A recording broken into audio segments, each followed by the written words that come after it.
Yes, the Apostle Peter wrote, be sober, be vigilant, or be watchful. The Greek word translated sober is talking about being watchful, be sober. Be alert, be vigilant.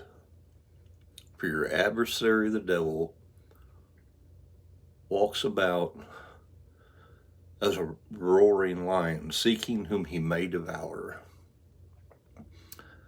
We really need to understand that because all these people claiming to be saved, running around calling themselves sinners, have already been devoured. Because if anyone be in Christ, they're a new creature. Old things passed away, all things become new, and all things are of God, who has reconciled us back to himself in Jesus Christ. He's not reconciling us back to himself. If we be in Christ, he has already reconciled us back to himself.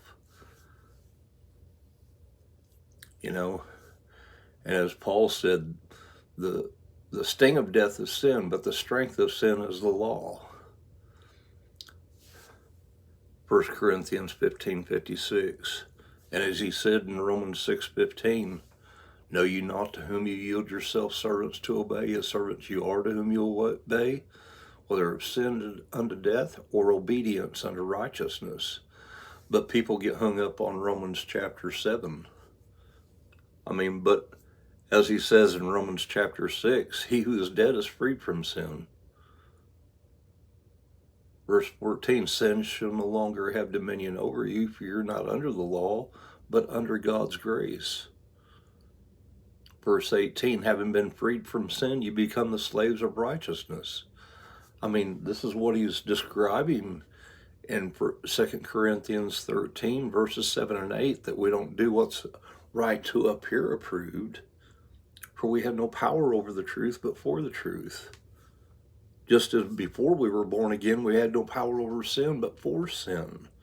He's trying to show that our nature, through the faith of Jesus Christ and water baptism,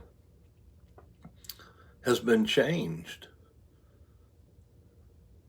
Born again, as Peter said, not of a corruptible seed, but an incorruptible.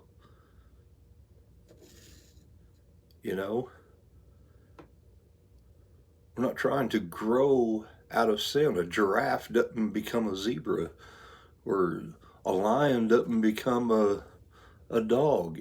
We need to understand the nature